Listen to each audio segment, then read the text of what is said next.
오늘은 중요한 이야기를 다룹니다. 돈을 벌고 싶고 잘 살고 싶고 내 꿈을 이루고 싶은 사람들 모두에게 이 책은 굉장히 좋은 영감과 울림들을 줄 수 있는 책이라는 생각이 들고요.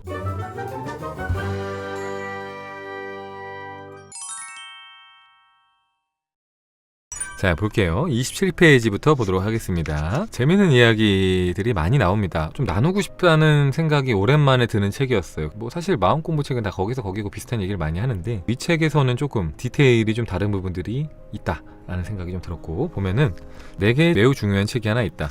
바로 나폴레온 힐의 생각하라 그리고 부자가 되어라이다. 위대한 사상가 힐은 내 삶에 지대한 영향을 미쳤다.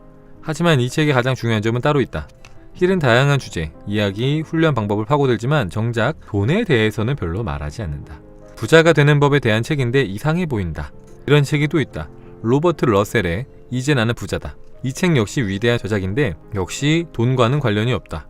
이쯤에서 당신이 감 잡았기를 바란다. 부창출의 열쇠 중에 하나는 돈은 목표가 아님을 이해하는 것이다. 강조를 위해서 다시 한번 반복하겠다. 돈은 목표가 아니다.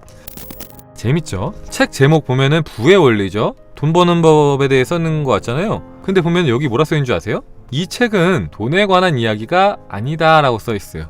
그리고 추천사 보면은 당신이 1년 동안 벌 거 한 달 안에 벌게 해줄게. 이 책 봐봐. 그렇게 써놨는데 돈에 대한 이야기가 아니래요. 그리고 이 사람이 좋아하는 책들, 나폴레온 힐의 생각하라 그리고 부자가 되어라랑 로버트 러셀의 이제 나는 부자다. 이 두 책 모두 돈에 대한 이야기를 별로 다루지 않는다 라는 거예요. 그러면서 밥 아저씨도 이렇게 말을 하죠. 돈이 목표가 아님을 이해해라. 자, 힐과 러셀이 깨달은 것은 다음과 같다. 부의 창출은 돈에 집중하는 것과는 상관이 없다. 부와 상관이 있는 것은 마음가짐, 태도, 그리고 생각하는 방식이다. 너무 단순하게 들리는가? 하지만 이 단순하고 명백한 이치를 대부분은 좀처럼 납득하지 못한다. 물어보고 싶다. 부유한 삶을 생각할 때 무엇이 떠오르는가? 저도 여러분한테 한번 물어볼게요. 부유한 삶을 생각할 때 뭐가 떠오르죠, 여러분들? 부유한 삶을 생각할 때 떠오르는 거. 대부분은 열대의 섬에서 보내는 휴가, 전용기, 아니면 슈퍼카, 아니면 뭐든지 원하는 것을 원할 때 할 수 있는 삶, 그런 이미지를 떠올릴 것이다. 돈다발이나 은행 계좌를 떠올리는 사람도 있을까? 의외로 그런 사람은 별로 없다. 계좌 찍힌 그 잔고 자체를 떠올리는 사람이 별로 없다. 어떤 부라는 이미지를 떠올리는 사람이 더 많죠, 그죠? 뭐 집이라든지 차라든지 뭐 아니면 여행이라든지 전용기라든지 뭐 그런 비싼 고가의 뭔가를 떠올리는 사람이 많지, 그 숫자를 떠올리는 사람이 많지 않다는 겁니다. 웹스터 사전 또한 부를 풍부한 공급으로 정의한다. 풍부한 공급으로 정의한다. 돈의 풍부한 공급이라고 말하지 않는다. 이런 차이들 보세요. 약간 디테일한 차이들. 자, 사전을 보면은 부의 상징이 풍부한 공급이라고 이야기를 하지 돈의 풍부한 공급이라고 말하지 않는다. 돈이 많아 라고 해서 부라고 말하지 않고 풍부한 공급, 뭐가 됐든 간에. 따라서 누가 돈을 많이 벌고 싶다고 할 때 그가 실제로 원하는 것은 돈과 교환할 수 있는 것들이다. 자, 그런 말을 제가 많이 했었죠. 여러분들이 진짜로 원하는 것은 돈 자체가 아니라 그 돈을 가지고 할 수 있는 것들, 바꿀 수 있는 것들, 그런 것들이다. 자, 이를테면은 뭐 고가의 자동차, 뭐 열대섬에서 보내는 휴가, 뭐 전용기 같은 거, 이런 거를 갖고 싶은 거지 여러분들이 돈 자체를 원하진 않는다라는 거죠. 무엇보다 여러분들이 추구하는 것은 궁극의 호강이다.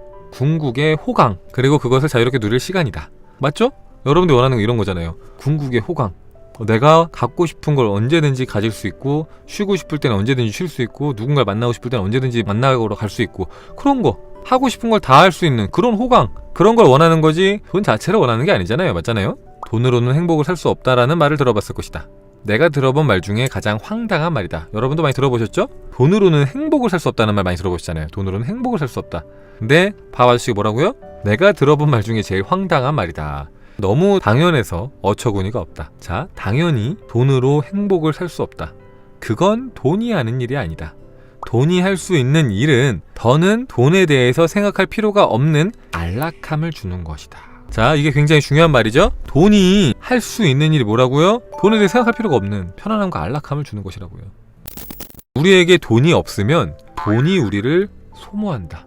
만약에 내게 돈이 없다면 어쩔 수 없이 나는 돈 걱정을 할 수밖에 없다. 돈으로는 행복을 살 수 없다라고 하는 사람들한테 뭐라고 하는 겁니까?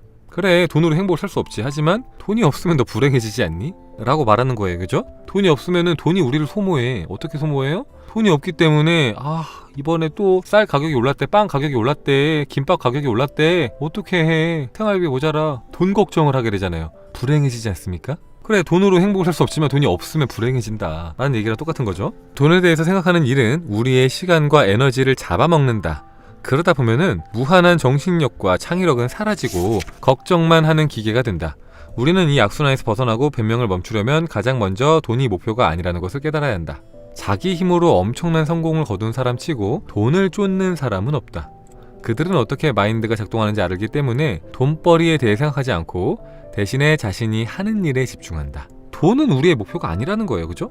근데 돈이 없으면 우리가 이 돈 때문에 돈 걱정하느라, 돈을 버느라 우리의 시간과 에너지를 뺏겨서 우리가 정말로 원하는 것들을 못할 수 있다라는 거죠. 그러면서 하는 말이 재밌는 게 자기 힘으로 엄청난 성공을 이룬 사람들 치고 돈을 쫓는 사람이 없대요. 이게 재밌죠? 되게 엄청난 성공을 이룬 사람들이 보통 돈을 쫓을 거라 생각을 하는데 그 사람들은 돈을 쫓는 게 아니라 자신의 일에 집중을 하더라. 돈이 실제로 어떻게 작용하는지 이해하기 가장 쉬운 방법은 돈을 물에 비유하는 것이다.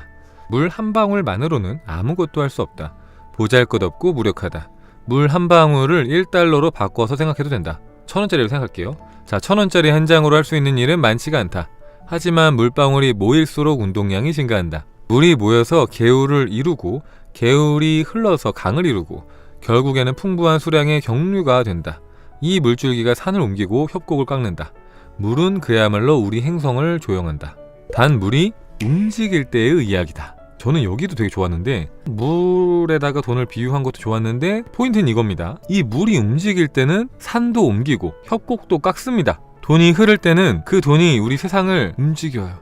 그런데 그 흐름이 멈출 때 어떻게 되냐? 자, 흐름을 멈추고 고여있는 물, 나가지도 않고 들어오지도 않는 정체된 물은 증발해 사라지기 시작한다. 돈도 마찬가지이다. 그런 말 했잖아요. 돈은 순환이라고. 부자들이 공통되게 하는 말이 뭐라고요? 순환이다, 순환. 쥐고 있는 게 아니다. 그래서 흐름이 멈추고 고여있으면 썩더라. 그게 다 증발해서 없어지더라. 흐르게 해야 한다, 흐르게. 쥐고만 있어서는 안 된다라는 거죠. 이런 순환의 법칙을 이해하는 사람은 자신이 돈이 멈추는 지점이 아니라 돈이 흐르는 통로에 서 있다는 것을 안다. 제가 자주 하는 말이죠. 부자가 되고 싶다면 이 순환의 법칙을 알아야 된다. 돈은 순환하는 것이다. 보통 사람들은 돈이 오면은 최종 목적지라고 나를 생각해요. 그죠? 돈이 오면은 끝이야. 여기가 최종 목적지니까 끝이야 라고 생각하는데 부자들은 어떻게 생각한다고요? 돈이 순환하는 통로 중에 하나다. 과정인 거죠. 통로, 흐르는 통로예요. 나는 돈이 흐르는 통로다. 그러면 내가 돈을 썼을 때죠. 내가 흘려보냈을 때 돈이 또다시 들어올 것이다 라는 그런 순환의 법칙을 알고 있다. 순환의 법칙을. 돈은 흘러야 한다. 흘러야지 점점점 그 크기가 불어나고 새로운 물이 또 들어온다. 새로운 돈이 또 들어온다. 쥐고만 있어서는 사라진다 라는 거죠.